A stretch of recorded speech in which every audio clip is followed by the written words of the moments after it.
अनंत अंबानी जी को उनका गाना पसंद पड़ा, तभी ना उनको इनवाइट किए हैं सर। देखिए पवन नहीं, वो तूफान है जी, ठीक है, और पवन का ही वो दूसरा रूप है तूफान। ड्रेस बिकनी होता है, तो जैसे कहीं ना कहीं पंजाब भी तो बिहारी टाइप का था।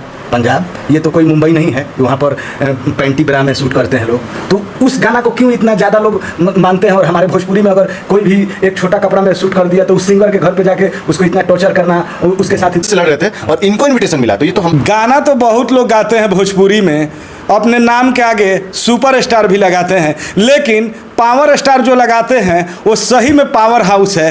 अभी मुंबई में उनको मुकेश अंबानी जी के लड़के के शादी में बुलाया गया है। चलिए सर से बात करते हैं, पावर स्टार जी के बहुत ही करीबी आदमी हैं, डेहरी ऑनसन में इनसे मिलते जुलते हैं, तो इनसे बात करते हैं। नमस्कार सर। नमस्कार।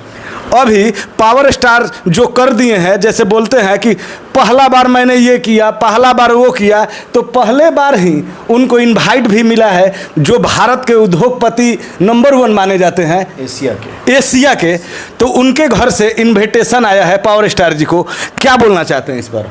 देखिए ये पावर स्टार जो है ना, हाँ। पवन सिंह, पावर पवन, और ये है आंधी यानी तूफान, ये तूफान सिंह है, हाँ। ठीक है। और दूसरी बात ये है कि इनको इनविटेशन जो मिला है ना, ये उनको नहीं मिला है, हम सारे बिहारियों को मिला है। ओके। ये हम लोगों के लिए बहुत गर्व की बात है, मतलब बहुत अच्छा फील हो रहा है कि एक बिहार से एक कलाकार को बुलाया गया वहाँ पे। नहीं तो हम लोग सुनते थे ना ब्रिटेन से, तो लंदन से, तो अमेरिका से तो ये आ रहे हैं, लेकिन आज हम लोग को ऐसा लग रहा है कि हमारा भी जो भोजपुरी फिल्म इंडस्ट्री है वो कहाँ है। तो ये तो बहुत अच्छी बात है। और एक और मजे की बात है, मजे की बात ये है कि यही पवन सिंह, ये पवन सिंह काराकाट क्षेत्र से ही चुनाव लड़ रहे थे, मतलब हमारे ही क्षेत्र से लड़ रहे थे, और इनको इनविटेशन मिला, तो ये तो हम ज़्यादा हम लोग की खुशी की बात है ना कि यहीं के इंसान, मतलब यहीं के एक पब्लिक बेटा है, उनको बुलाया गया। सरस्वती पुत्र हैं, सरस्वती पुत्र हैं। और देखिए पवन सिंह जो हैं, ये मतलब इनके गाने में भी ना दम होता है। क्या दम होता है? जैसे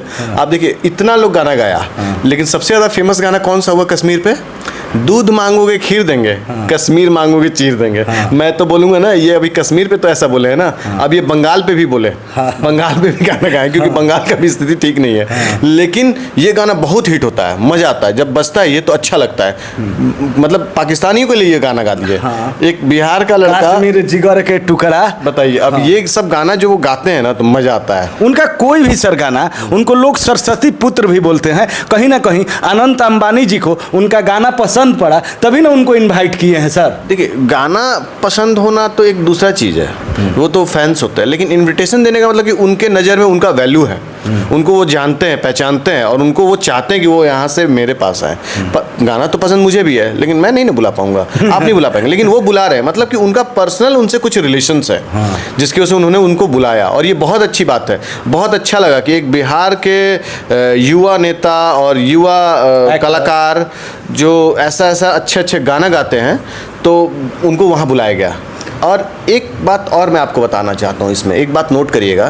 जैसे कुछ साल पहले भोजपुरी को बहुत ज़्यादा वैल्यू नहीं था, बहुत ज़्यादा लोग नहीं जानते थे। आज जो भोजपुरी इंडस्ट्री इतना दूर गया है, तो ये 2-4 कलाकार की वजह से ही गया है। मैं सबको नहीं बोल रहा हूँ, 2-4 कलाकार की वजह से। क्यों? क्योंकि बहुत लोग बहुत वल्गर गाना भी गाते हैं, लेकिन अब वल्गर गाना में भी एक बात है, अगर बेटा गलती करता है तो गलत है, बेटी गलती करती है तो भी गलत है। दोनों में फ़र्क नहीं कर सकते ना, दोनों लोग गलत हैं। ऐसा नहीं ना कि मेरा बेटा गलती किया तो मेरा बेटा सही हो सकता है, आपका बेटा गलती किया तो गलती होगा, ऐसा नहीं है। इसमें एक बात समझिए कि आज से 20-30 साल पहले एक मूवी आया था खलनायक, उसमें माधुरी दीक्षित ने गाना गाया था, एक मतलब माधुरी दीक्षित ने गाना फिल्माया था। क्या गाना था? चोली के पीछे क्या है।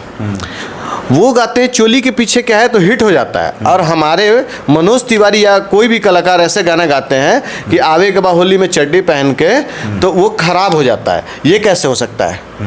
चोली के पीछे क्या है दुनिया को नहीं मालूम है, और आप बोल रही हैं चोली के पीछे क्या है, आपका गाना हिट हो जाएगा। आप चूंकि माधुरी दीक्षित हैं और हमारे यहाँ ये कलाकार गाते हैं, तो ये खराब हो गए। खराब है तो दोनों खराब है, और नहीं तो दोनों को प्रमोट करिए। हनी सिंह का नाम जानते हैं सर? बिल्कुल जानते हैं। वर्ल्ड का पॉपुलर सिंगर रह चुके हैं हनी सिंह जी। उनका ज़्यादातर वीडियो ऑस्ट्रेलिया, अमेरिका, न्यूयॉर्क, मतलब कि यूनाइटेड स्टेट वगैरह में शूट किया जाता है। बिल्कुल। ज़्यादातर उनका ड्रेस बिकनी होता है। तो जैसे कहीं ना कहीं पंजाब भी तो बिहार ही टाइप का था। पंजाब ये तो कोई मुंबई नहीं है कि वहाँ पर पैंटी ब्रा में शूट करते हैं लोग।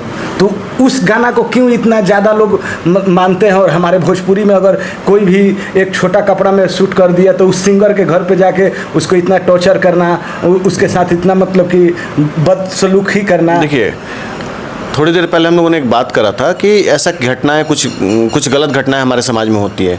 ये कारण ये गाना और मूवी है। गलत तो दोनों है, ये नहीं है कि भोजपुरी वाला अच्छा है वो खराब है, वो खराब है वो अच्छा है तो ये खराब है, ऐसा नहीं है। गलत दोनों है। चोली के पीछे क्या है, गाना गलत है तो गलत है, और आए के बाद चड्डी पहन के तो ये भी गाना गलत है। ये नहीं होना चाहिए। नहीं। अगर वो गा सकती है चोली के पीछे क्या है तो हम भी गाएं चड्डी के नीचे क्या है, ऐसा नहीं होता है। गलत दोनों है।